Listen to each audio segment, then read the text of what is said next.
ಬಿಟ್ಟು ನೀವು ಯಾವುದೇ ವಿಚಾರವನ್ನು ಹೇಳಿದರೂ ಕೇಳುತ್ತೇನೆ.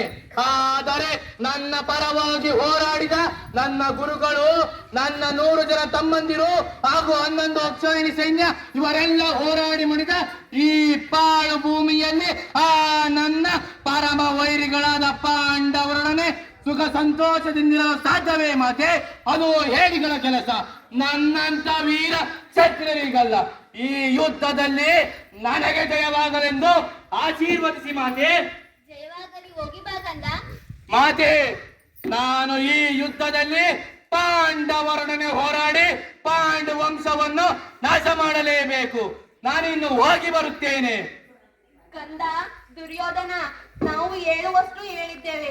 ಕೊನೆಯ ಬಾರಿ ನಿಮ್ಮ ತಾತ ಭೀಷ್ಮಾಚಾರ್ಯರೊಮ್ಮೆ ಭೇಟಿ ಮಾಡಿ ಅವರ ಒಪ್ಪಿಗೆಯನ್ನು ಪಡೆದುಕೋ. ನಿನಗೆ ಮಂಗಳವಾಗಲಿ. ಹೋಗಿ ಬಾ ಮಗನೇ. ನೀನು ಇಲ್ಲಿಗೆ ಬರಲು ಕಾರಣವೇನು? ತಾತ, ತಾನು ತನ್ನವರನ್ನೆಲ್ಲ ಕೊಂದ ನನ್ನ ಪರಮ ವೈರಿಗಳಾದ ಪಾಂಡವರೊಡನೆ ಯುದ್ಧ ಮಾಡಲೆಂದು ಹೊರಟಿದ್ದೇನೆ. ದಯಮಾಡಿ ನನಗೆ ಜಯವಾಗಲೆಂದು ಆಶೀರ್ವದಿಸಿ ತಾತ. ಕಂದ ದುರ್ಯೋಧನ, ನನ್ನ ಆಶೀರ್ವಾದ ಸದಾ ನಿನ್ನ ಮೇಲಿರುತ್ತದೆ.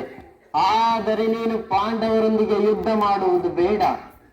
ಪಾಂಡವರು ನಿನ್ನ ಸಹೋದರರೇ. ಕುರುವಂಶದ ವೃದ್ಧಿಗೆ ಉಳಿದಿರುವ ಒಂದೇ ಒಂದು ಕುಡಿ ನೀನು. ಅದಕ್ಕಾಗಿ ನೀನು ಯುದ್ಧ ಮಾಡುವುದು ಬೇಡ.